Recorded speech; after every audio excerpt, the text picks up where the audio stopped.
The Wolfenstein series is a franchise that, even though it's been around for over 40 years, only recently gained widespread popularity with the release of 2017's The New Colossus. The first game in the series came out in 1981, aptly titled Castle Wolfenstein and originally developed by Muse Software. It received a follow-up 3 years later, titled Beyond Castle Wolfenstein. Muse then went out of business, and the title got passed around through several studios over the next few decades. Some of these were a pre-Doom id Software, Splash Damage, who also made Brink and Dirty Bomb, two games that had long and prosperous lifespans. Raven Software also had a crack at Wolfenstein in 2009, which was met with some critical acclaim. This of course led Activision to sell the IP. There was also this weird mobile Wolfenstein RPG back in 2008. I asked Mick Gordon what he thought about it, but he simply told me to fuck off. The series then finally landed in the lap of the Swedish MachineGames, founded in 2009 by a few old members from Starbreeze Studios, seemingly doing nothing for around 5 years before finding an old Castle Wolfenstein floppy disk next to a dumpster and going, hey, we can make this, and make it they did, and they're objectively the best at it. MachineGames has, at the time of writing, made 3 good Wolfenstein games, 1 bad one, allegedly, and 1 which needs a $300 piece of equipment to even play the damn thing. The 3 that I will be talking about today are 2014's The New Order, its 2015 prequel, The Old Blood, and its 2017 sequel, The New Colossus. I'll be running through the games first before then tackling the story, so for the sake of keeping the timeline in order, I'm going to start with The Old Blood.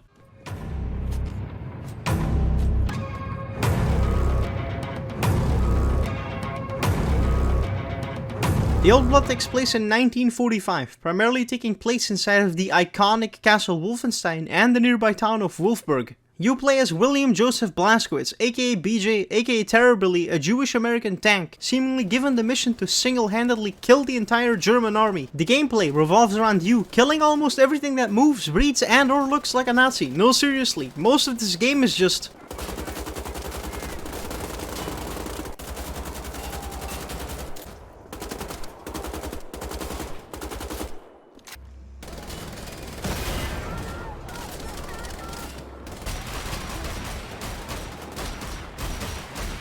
And I love it. This game has absolutely nailed the sound and feel of combat. Every gun and weapon has the proper weight behind it and actually sounds like what you would imagine it to be in real life.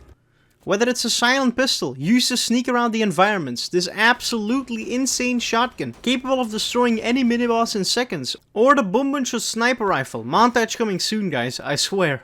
And I would be dead to not mention you can dual wield any type of weapon.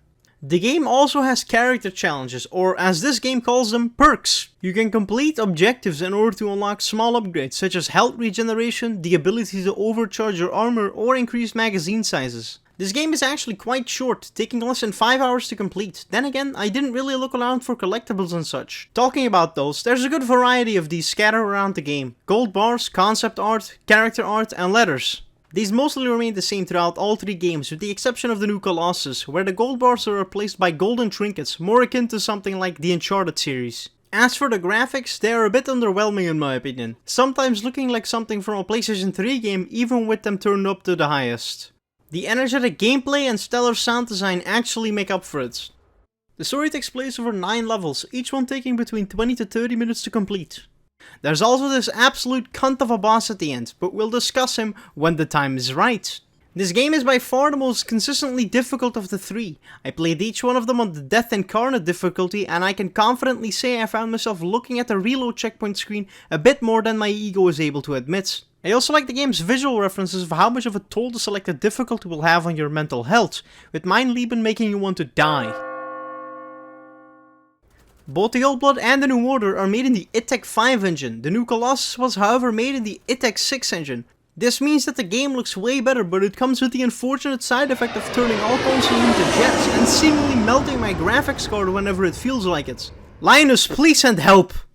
Each of the games also comes with this leaning function, which is helpful in certain situations, but I found myself being shot in the head more often than not. But what is this story actually about? Our story begins with The Old Blood, the second game that was released because nuance or some shit like that. This game sees BJ take a tour of the Wolfenstein castle in order to find the location of Death's Head. The name alone should give you an idea of how much of a nice man he really is. Does this look like the face of a man who's about to orphan many German children? We approach the castle and I roll a nat 20 on my bluff. Hot dog.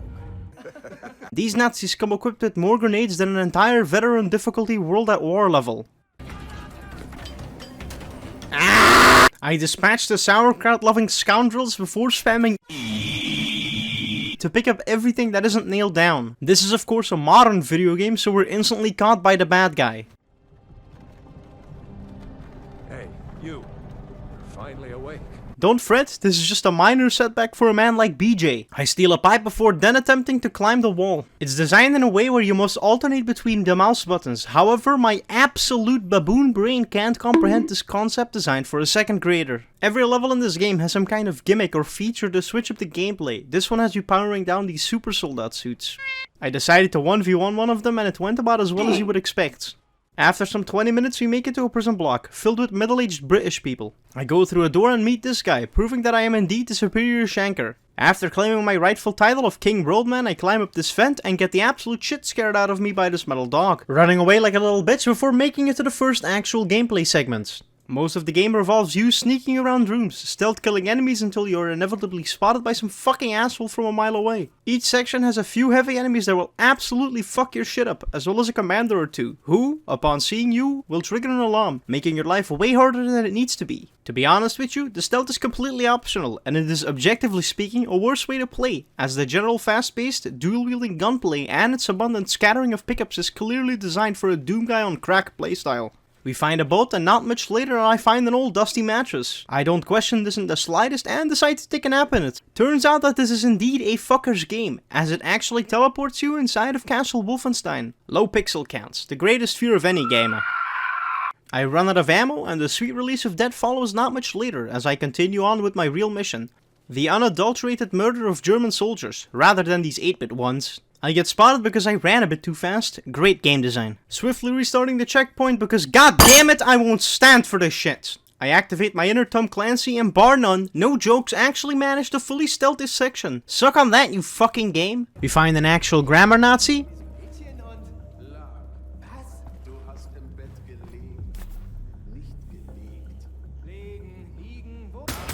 Ruined this guy's day before coming face to face with my true adversary, this fucking wall.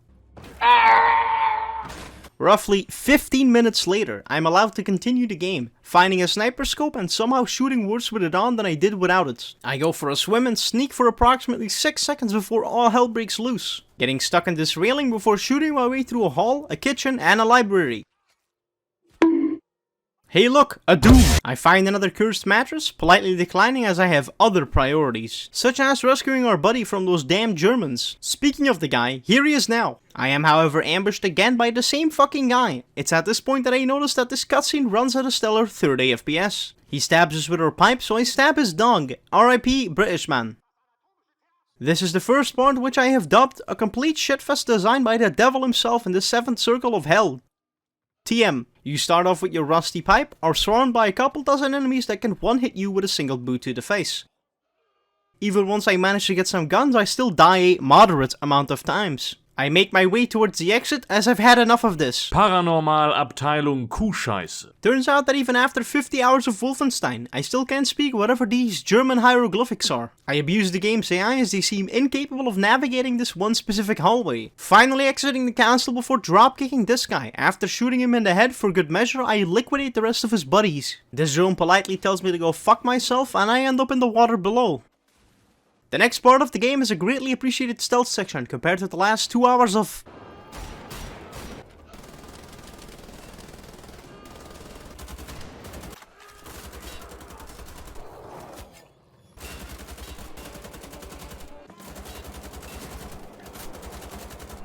My monkey brain is however incapable of sneaking for more than 15 seconds. I climb this wall and royally fuck up another perfectly good stealth segment. You know, I'm starting to see a common denominator here. I decide to shoot a dead body for sport and get exactly what I deserve. We blast our way to the bridge before making it back where we started this adventure. We make our way into the nearby village, meeting our first waifu of the series, Annette. I'm however a real gamer, so her female charm has no effect on me. We meet Kessler and are given a Ubisoft exposition dump before being attacked by, you guessed it, the Teletubbies. No, wait. Jäger also shows up, this time fully equipped with a Gundam suit, shooting him until he falls over and dies.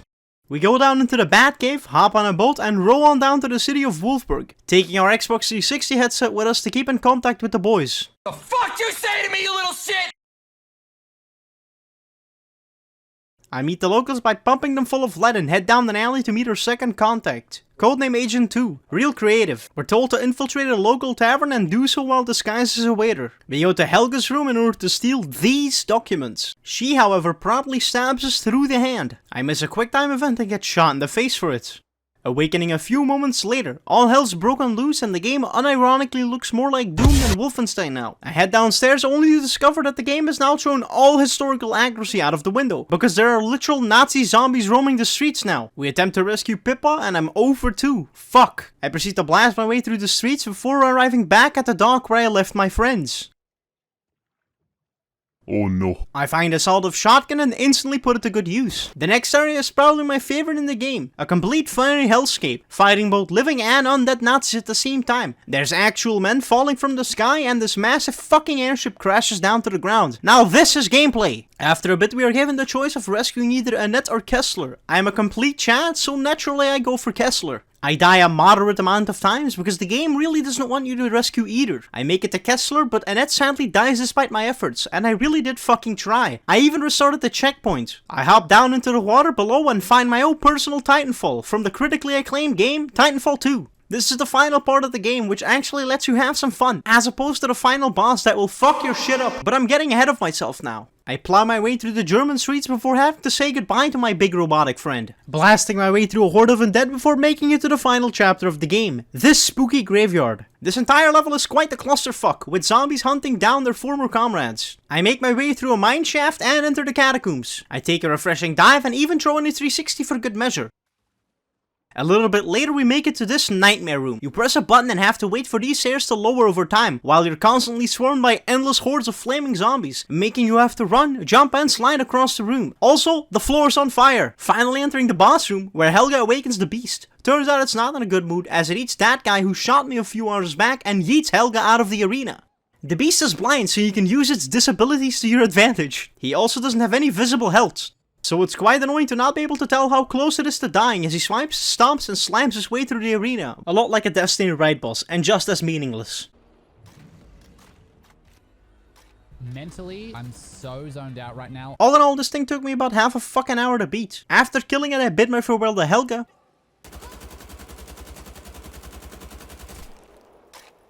Before being rescued by our boy Fergus, and this actually transitions right into the New Order.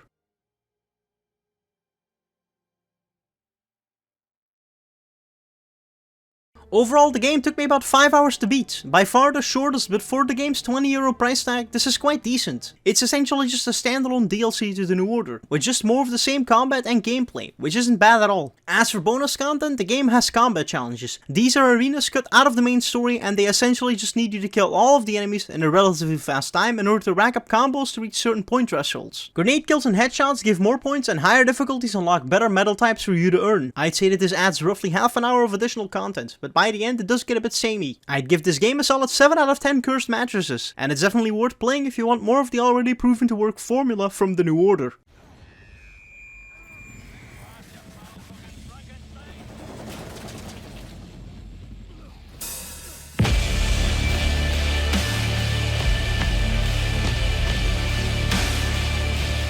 The New Order has no right being as good as it is. This was MachineGames' first outing in the franchise, and their first ever game developed as a studio. But they genuinely hit the nail right on the head. These things don't exist anymore. The perk system is way more in depth in this game compared to that in the old blood. You have to unlock these in order by completing tasks like getting headshots, kills from cover, and stealth killing enemies. The New Order's whole setting takes place on a much larger scale. You're traveling to different places like London, Poland, and even the fucking moon, taking on giant robots and storming Nazi castles. Due to the fact that we're now in a completely fictional timeline where the Nazis defeated the Allies and managed to take over the world, this gives MachineGames much more freedom in terms of where they want to take the game's story, as they no longer need to adhere to the previous one. The game's larger scale also increases the amount of enemies you come across, allowing you to slaughter Nazis by the truckload. Just like in the old blood, you get to decide how hard you want to make the game, both in difficulty and your own playstyle. Sneaking around rooms and tactically taking out the commanders first with a well-placed knife throw or a satisfying pistol shot feels great, but so does going in guns blazing, taking full advantage of the game's heavy base-filled weapons. This game's story also doesn't shy away from dark topics, racism, mental illness and a whole heap of war crimes. really showing the absolute brutality that the Nazi army is willing to go to in order to shape the new world to their twisted vision. The last time I even saw this level of cold hard reality in a video game was in 2012 Spec Ops The Line. The pacing does slow down quite a bit as there's now a mission hub in the form of a safe house. Here you can undertake small side missions for your allies, so you're not just running from one point to another, endlessly killing Nazis. Giving you time to talk to the characters, fleshing them out quite a bit. The New Order features a diverse cast of characters, each vastly different from the previous one. Tekla, an introverted mathematician who spends most of her time sitting in a room. Set, a crazy Jew who hooks us up with some nifty tech throughout the game. And the game's big bad, Death's a German scientist who is canonically about 100 years old by the time we fight him at the end of the game. The fact that there's now a buffer between the game's missions means that there's way more room for varied environments. This game also has some patented, telltale choice-driven gameplay. The subtitles are however wildly inconsistent in this game, somehow showing up for every character except BJ himself. Wait, Seth doesn't have subtitles in this scene either? What the fuck is going on? This game starts with us flying over the Baltic Sea towards Death's castle. I do some engineering, drop approximately 20 grand of American tax dollars into the water before getting in some target practice. We swap plane in midair before slapping the shit out of Wyatt for being a pussy. These fuckers will be the bane of my existence. I run over to Fergus and the rest of our boys before making our way through the trenches. We make our way up the German defenses and kill the separatist droid. I go through this door. Oh no. And I'm attacked by another one of these dogs. Luckily Wyatt helps me out by playing fetch with it. It's here you really get your first sense of the heightened intensity and the enlarged set pieces. Enemies shooting at you through windows, fire and explosions, this giant plane crashing into the wall, sending pieces of debris falling down towards you. I pull a rock out of this wall and it does absolutely nothing. We fall through the floor because video game. I'm tasked to find the key and find it instantly. Gambling King. I attempt to leave my squad mate behind and pay with my life. We get jump scared by the German Walter White and Wyatt freaks out so hard that he clips through the door. We are taken hostage and get the option of sacrificing either Fergus or Wyatt. Unfortunately, Wyatt is out of his luck because Fergus is Scottish, and Scottish people are pretty cool. Choosing one of these actually does influence the gameplay. If you save Fergus, you can find health upgrades throughout the game as well as a hot wiring skill. Saving Wyatt will give you permanent armor upgrades and a lockpicking skill, which is essentially the same thing.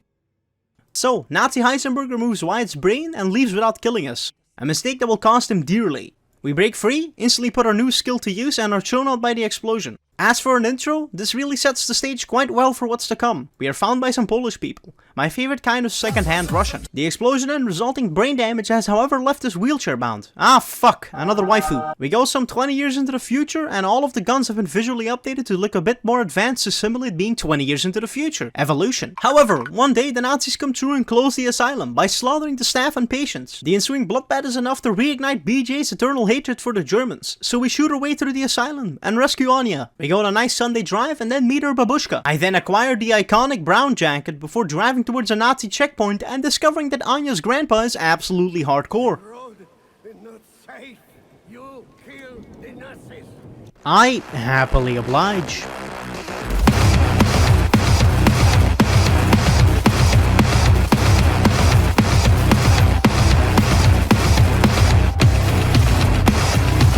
We return to the car and vibe with the Babushka for a bit. We get ambushed by a German ATST and I use the Star Wars gun to quickly dispatch it. Before getting back in the Polish people trunk, we hop on a train to Berlin, punching a coffee machine before meeting the real villain, General Irene Engel. She makes us do a king test and I physically sweat as I attempt to convince her that I am indeed German. BJ becomes a simp and we teleport to Berlin. I sneak across some rooftops, Assassin's Creed style. Oh no, I take the bus and get the lift into Eisenwald prison in order to rescue the person we saved 14 years ago. In my case, the Scottish Fergus. I drown a man and stab him in the head for good measure before saving a collection of BDSM victims. We do a cheeky prison break and don't bother to save any of the other inmates. We proceed to nick a car. What follows is real footage from my driver's test.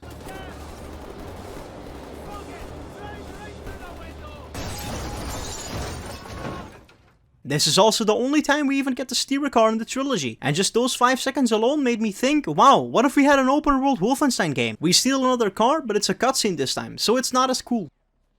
We meet up with the Kreisau Circle and its kooky cast of characters, such as a grumpy British man. Piss off, mate. An ex-Nazi named Klaus, who BJ instantly attempts to kill, and Health-Brained Hans, who, now that I look at him, looks more like the local crack addict at the train station. I flush a toilet and play knife dart before finding another one of these. Once again, I die almost instantly. I discover a secret room and read some newspaper clippings. These actually add a lot in terms of world building. It was one of the only times in recent memory where I actually stopped to read something in a game where the primary focus is murdering enemies by the dozen. There's a whole heap of these scattered around the game, each one detailing an event during or after the Nazis' rise to power, complete with dates and all. Now this is how you immerse the player into your fucking world. We get our first mission briefing cutscene, which are surprisingly well made and satisfying to watch. We go to the London Nautica and blow it up, making our way through several parts of the museum while killing Nazis and causing tons of property damage. This is a room that IGN would call the Dark Souls of first-person shooters. We borrow the documents and get slapped by our wife. Ooh, kinky. I find Max's toys using the trusty google.com and get to see another one of these cutscenes. And yes, I will keep bringing them up. We volunteer ourselves into a Croatian labor camp, meeting Bombate, a Far Cry 2 warlord. We also meet Seth Roth, a smart Jew who tells me about some smart Jew stuff. He tells me to steal a battery for a MacGuffin, which can give us control of any German robot. Quite convenient. So, we sneak into a building, witness some hat magic, find the genuine blind guy, and steal the battery. We're about to be executed, but Seth activates the device, having it break us free. Fun fact, this has been proven to be a very effective method of removing women from your real life. We do a little trolling, and Seth tells us about a secret stash of futuristic technology. We then get to everyone's most hated level in literally any game, the water one. About 10 minutes of horde puzzles and wonky underwater controls later, we make it to a U-boat depot, which we'll need in order to make it into the secret Jew base.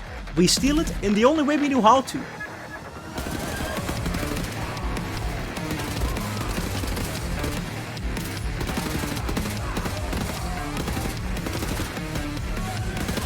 We go for a dive and find Technoblade's secret Minecraft base. We solve this 3rd grader puzzle and get access to the literal Borderlands vault within, stealing items like a gold robot, an exosuit, and even a magic floating orb. We get to see what the floating orb does, and my monkey brain is very impressed. We crash a train in order to steal a scientist identification key. I find the scientist and he's already dead. What a shame. Would you look at that? We're on the moon, but hey, different planet, same shit. We casually steal some more shit and shoot ourselves down to Earth again, actually crashing back at the London Nautica where we started our crusade. Things go from bad to worse and we are attacked by the London Monitor. This enormous feat of German engineering was one of the primary reasons why the British army was defeated, and it's dead. Klaus picks us up, somehow traveling like 600 miles in a few hours. We arrive at the base and Klaus dies while Max pretends to die. We shoot more people and blow more stuff up, including this mini-boss who gets stuck on a wall. Don't remember turning on game journalist mode. We finally get to storm Deathhead's castle, using the magic Jew orb again to rip a giant hole in the castle and Deathhead's ego. This is actually a rather short level, consisting of only like 5 rooms. The sheer amount of resistance that you come across in these rooms, however, is enough to hold me back for a good half an hour. We are injected with some liquid cocaine, but continue on and have to find Wyatt. That's right, the guy we decided to sacrifice at the start of the game. We put Wyatt out of his misery and follow Deathhead into an actual hellscape of an arena, shooting him many a times before finally stabbing him. But he activates his trap card in form of a fragmentation grenade, seemingly killing us. Blazko, do you read?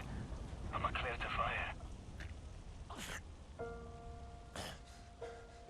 You're clear.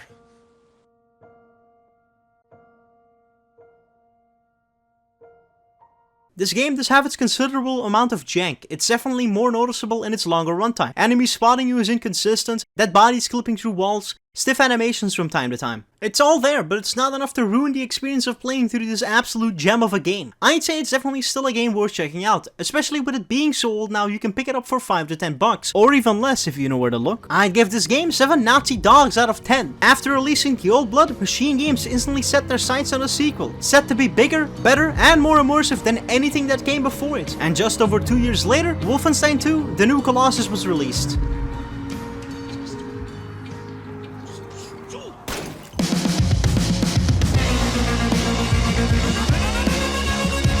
The jump from It Take 5 to It Take 6 really ups the ante, allowing MachineGames to fully realize their vision of a Nazi-ran future. Larger environments, more detailed textures, even better sounding guns, and a more stable frame rate, allegedly. Mick Gordon, man of culture, is once again in the driver's seat when it comes to the music, and with 2016's Doom under his belt, you can audibly hear the improvement over the years of his by now signature electronic synth and bass-filled guitars.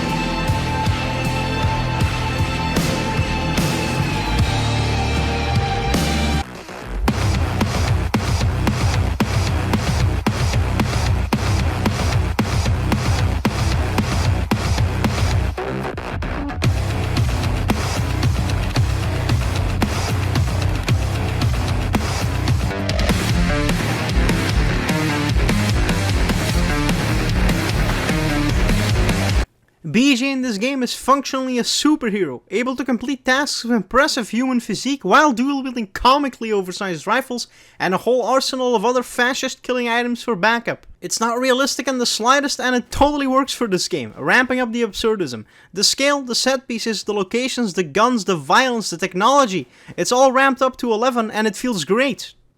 I've already gushed about how good the sounds were in the Old Blood and the New Order, but allow me to do it just one more time. The audio in this game is equivalent to being hit by a bus, in a good way. The first two games you can only dual wield weapons of the same kind. 2 SMGs, 2 assault rifles, 2 shotguns, and that's just boring. The players also found you absolutely burn through your ammo, so in the third game they let you dual wield whichever weapons you want, leaving you with over a dozen combinations. You can get knocked over by grenades and the upgrade system is much more free, now giving you the option for what you personally want to upgrade, instead of just running into a specific upgrade for a specific gun. The amount of upgrades scattered throughout the game are however limited, so your choices do matter. The perk system is much more streamlined, giving you easier challenges instead of shit like killing enemies while sliding towards them. Level design has taken a step down in my opinion. Most rooms are dark and there's no type of flashlight available for you to use, leaving you to either run around for a bit or just open up the minimap, only for it to turn out to be this one specific window or a tiny vent in the corner. The forced combat areas in this game are also so much harder than what they were in the previous. It's not bad in the slightest, as I've absolutely loved playing through all 3 of these games. They're not perfect, but they're still some of the most exciting first-person shooters made in the last few generations. And the team behind it is clearly having a lot of fun seeing just how insane of a set piece that they can come up with in comparison with the last one. The amount of commanders has also increased drastically, with them being in almost every area now, sometimes even 2 at a time. This is understandable, as each one you kill will now drop an enigma code, which actually do serve a purpose. This game also managed to strike a perfect balance between making BJ invincible but also mortal. While 2 assault rifles have a staggeringly high amount of damage output, playing carelessly will almost always have you get overrun and eventually killed, turning BJ Blazkowicz into a human being with character traits, strengths, flaws, and actually making him feel like a real person, rather than the mindless killing machine from back in the day. There's also the recurring theme where the game changes BJ's movement as his body changes, going from wheelchair to exosuit to super soldier body, each one drastically changing the player's movement and health options. The story is much more expansive than the previous 2 games combined, delivering one which strikes a surprising balance between horrifying war crimes and literal toilet humor. The setup of the third game is BJ and the New Order crew traveling around the US in order to recruit and empower the resistance in order to overthrow the Nazi Empire. The story picks up right where we left off, with BJ hanging onto life by a thread. We get a few flashbacks where we get to see BJ's mom and dad. They're pretty one-note characters, but they do serve well in terms of fleshing out BJ's backstory more. There's also a parallel between our Polish mother, who gives us a ring in one of the flashbacks, and our Polish girlfriend, who we, by the end of this game, propose to with that same ring. BJ's dad is however a comically evil cartoon character who gets mad at his wife for being a Jew even though he knew she was one back when they got married. Makes us shoot the family dog in order to teach us a lesson, and the one and only time he's shown to do something good, teaching William how to confront his fears. We don't get to see what happened with BJ and his father that caused this giant rift in between the two. It's mostly left unanswered and I can't help but feel it's a missed opportunity. We awake from our coma right as our boat is being attacked. BJ is in a wheelchair, but that isn't about to stop him from killing those damn Nazis. Movement in the chair is slow and sluggish, but rhythmic at the same time, kinda like what I would assume a real wheelchair to be like. Just like in the Old Blood, there are several levels that have elements unique to that specific stage of the game. In this one there are these electric traps which you can turn on and off. Do be careful as they don't discriminate between who they'll turn into red paste. The insanity action skill has been dialed up to 11 in this game, as you absolutely slaughter Nazis by the truckload, spilling buckets of blood out of every single one of them. We are jumped by a guy and are saved by our wife. Caroline is bonked on the head. And Irene Engel shows up, aka that bitch we yeeted into a tree in the last game. Engel truly is absolutely one of the most despicable villains since Far Cry 3's Voss. She's repeatedly shown to love violence, even being turned on by it on several occasions. She also verbally and physically abuses her own daughter, if you still hadn't gotten the memo. So, she decapitates Caroline before playing with a disembodied head. Do you get who's the villain? Sigrun stops Fergus from losing his head and tells us that she can help us escape the ship. So, we make our way through the Ausmercer, retract the grappling hook to let us back into the water, much like a fish. Fergus gets himself a new arm and Sigrun tells us that they've been getting transmissions from inside our boats. Turns out that there are indeed people living inside our walls. The cutscenes are so fucking good in this game, it's unbelievable, and the subtitles actually work properly now. We rip and tear through an entire battalion of Germans who've just been vibing. We give Caroline a burial at sea by shooting her out with a torpedo. This is also the first time we hear one of BJ's inner monologues where he questions his own sanity and mortality, wondering if all of the death and sacrifice is really worth it. Like that. A life. All they've known. All they've felt. All the shit they've gone through. All of it gone. In one moment. I explored the U-boat and instantly realized that navigating the cramped hallways are going to be a complete nightmare. I collect some potatoes and feed this pig. I have found my true purpose in this mortal plane. I then discover Wolfenstein, an alternate version of Castle Wolfenstein where you play as a heroic German soldier, single-handedly killing the entire American army. I proceed to play the game for a moderate amount of time before deciding to continue the actual story. Set shows us his cat-monkey hybrid before telling us to try out the shooting range. Thanks no thanks, Set. I think I've proven myself to be quite proficient at killing vermin. We find Fergus arm wrestling against himself and arrive in the US. In the last game, we were told that the US surrendered after Manhattan was nuked. Do we get to see the aftermath of said nuke? Why yes we do. And it's great. I really must commend them for not just telling us that a cool thing happened and actually letting us see said cool thing. Pretty ironic that MachineGames made a better Metro game than 4A Games has made, like ever. This area truly is haunting, you can almost feel the ghosts of the dead people. On the surface things aren't looking much better, shattered streets and dilapidated buildings galore, also there's Nazis everywhere. So we sneak about for a bit, making our way through the buildings before coming across our first big guy. These act as a sort of mini-boss at the end of story segments. We enter the Empire State Building and climb up a ladder. What a thrill. Meeting a group of resistance fighters, standouts being this hard-ass chick Grace and her conspiracy theorist husband, Super Smash, who probably had a podcast back in the day. We are ambushed by the Nazis, but I make quick work of them and catch a ride! Smash freaks out upon seeing a real toilet and we proceed to travel to New Mexico, where we get to see the new version of America in full effect, with Nazis and KKK members roaming the streets freely. We enter this diner and are confronted by Discount Christoph Waltz. Spesh shoots him in the head and somehow doesn't alert the entire area. We hear out Spesh's cracked plan before opening a secret door and being warned about the alligators. So, we sneak through a tunnel system and steal a train in order to nuke the Oberkommando. We arrive at the base and seemingly kill every Nazi inside before planting our bomb, leveling the place to the ground as the German leadership flees off to another planet. We steal this bike and, where have I seen this thing before? Randy, you sneaky son of a bitch. We take a quick detour to our parental home and get to see a whole bunch of flashbacks of Beach's relationship with an African American girl. His dad of course doesn't like her because he is indeed just a walking stereotype. The video driver has run out of dedicated memory, please fuck off. We enter the house in order to find the ring our mother showed us in the very first flashback, but we find our dad instead. And we've been a very bad boy. Naturally we brutally murder him, but not before Engel and the Nazi party arrives, literally attempting to steal the whole house. We are captured and are paraded around like a circus attraction to prove to the world that the Nazis are totally effective and not an incompetent group of monkeys. We are found guilty for about a dozen murder sprees and are sentenced to death. All in all, it's a light punishment. Engel removes her head, but Blazko can't die. This is a scientific fact. Don't you dare fucking Google it. Turns out that some of our buddies managed to sneak into the center of the biggest Nazi base on the planet. Just like that. They revive our brain and reattach us to a new GigaChat body. We also get the option to pick one of these 3 upgrades, each one altering the gameplay for the missions to come. The Constrictor harness will make us smaller, allowing us to crawl through vents. The Ramshackles will allow us to run through boxes and doors, and literally disintegrate opponents when we touch them. And lastly, the Battle Walker will turn us into a long boy, giving us the ability to scale onto rooftops for advantageous positions. You only get to pick one, but you don't miss out on anything as you can find the other 2 in later parts of the game. I also now know what it feels like to be a fish. I receive an even cooler jacket and feed the pig, again. I go to a bunker in Manhattan in order to find the location of a guy named Horton. No, not that one. Turns out he's located in Louisiana, nobody's favorite state. We unlock the Enigma Terminal, a computer thingamajig that allows us to decipher the locations of the Nazi 1% by form of a fucking children's video game. Anyways, turns out the Nazis have built a giant wall around New Orleans, turning it into a ghetto where they keep all their undesirables. Remember those alligators Spesh warned us about? We enter and exit the wall, getting this breathtaking visual as a reward, saving Horton and his buddies by committing more violence and having a drink off with the main man himself while this guy plays some tunes. It takes some verbal abuse, but we finally get Horton on our side and are rewarded with our very own metal fire dog.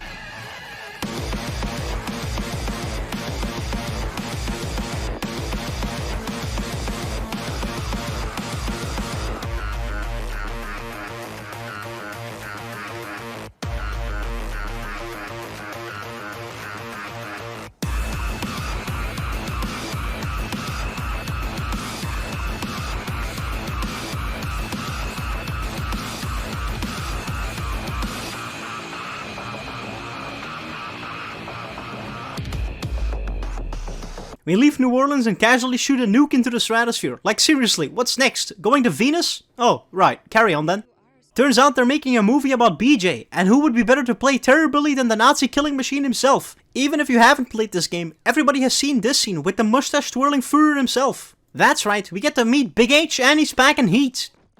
I read my lines before kicking Hitler in the face, and again, and third time's the charm. I do the physical audition and absolutely nail it, better than Wiseau's Joker. I eat an entire bowl of fruit and proceed to sneak and slaughter my way through the base, looking for the secret Odin codes. Turns out that the surface of Venus is about as hot as the inside of a microwave. So you find yourself a cool spacesuit and an even cooler cutscene. This suit will keep you cool when you enter the harsh atmosphere, but you'll have to periodically recharge it by using terminals scattered throughout the area. It's these gameplay changes that keep the gameplay refreshing and fun in a longer story. We collect the codes, go back to Earth and throw a birthday party. We wake from our drunken stupor, feed the pig, and find Fergus's missing arm, and it's time for the final mission. Sigrun finally stands up to Grace for calling her a Nazi constantly. Whoa, character developments. So, we hop on our pimped out bird for the final time and conduct a full-on assault on the Awesomerzer, going through much of the areas that we had already went through at the start of the game. We single-handedly slaughter the entire crew and reach the roof, where we get this absolute beast of a weapon, capable of sending anyone to the Shadow Realm with ease. We also fight 2 even bigger robots, thrilling stuff. We head into the bridge, upload the final code and take control of the Awesomerzer. We sneak into the film studio and crash Jimmy Kimmel's late night talk show by planting our axe right in the middle of the guest's head, splitting it wide open. The rest of the squad addresses the American people, intercut with the start of the credits, sparking a nationwide revolution and starting the overthrowing of the German Empire. Banging credits tune, by the way. You are one of us.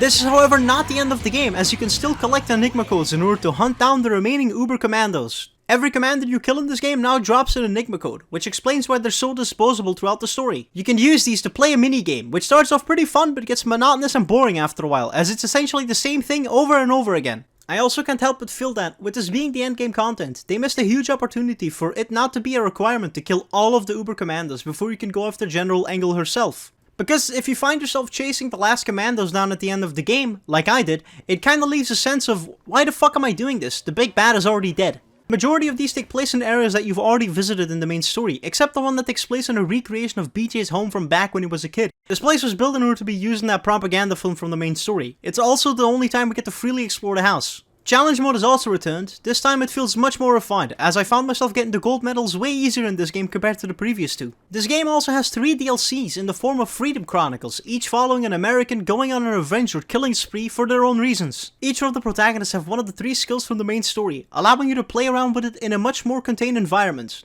The first one of these DLCs is The Adventures of Gunslinger Joe, in which you play as an American football player named Joe. Your primary objective in this one is to find and kill General Metzi, the Nazi responsible for killing your dad. The second DLC is The Diaries of Agent Silent Death, in which you play as a retired British spy who gets tipped off about the 3 scumfucks that ratted out their co-spy and husband.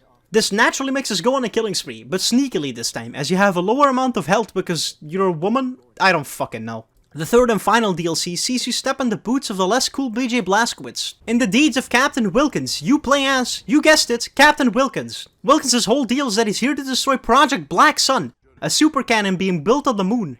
So we go there, kill our friend who turns out to be a Nazi, and introduce ourselves to the cunt in charge of the program. Each one of the DLCs ends with the protagonist being contacted by someone from the Chrysos Circle. Hopefully this means that we'll get to see these characters be introduced in the main story of Wolfenstein III. Potentially having a good and playful dynamic with, never mind, they're not fucking canon.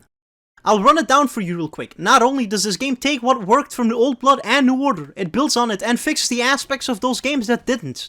Large open areas filled with tons of routes to take and secrets to find, varied environments, an expansive cast of characters, gorgeous graphics and stellar sound design, along with a beautiful soundtrack.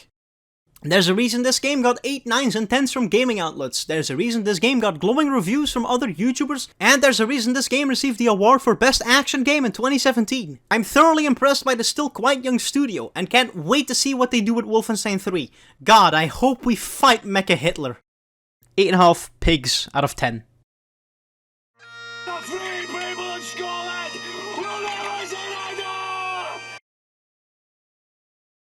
Well then.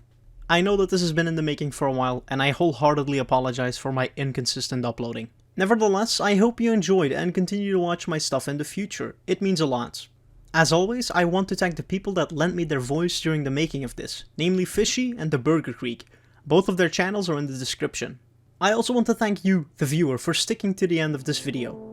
This style of video is what I want to have become the main uploads on my channel. And to combat my 2-month upload gaps, I'll be starting 2 smaller series, Incredible Indies and Early Access Excellence. These will be reviews on indie and early access titles respectively. The first one of these should be out on the 22nd of October, right on time for Halloween. Now, it's 6:30 in the morning and I'd like to catch some sleep before this thing goes live. I wish you all the best. I've been Zanyverse. Till next time.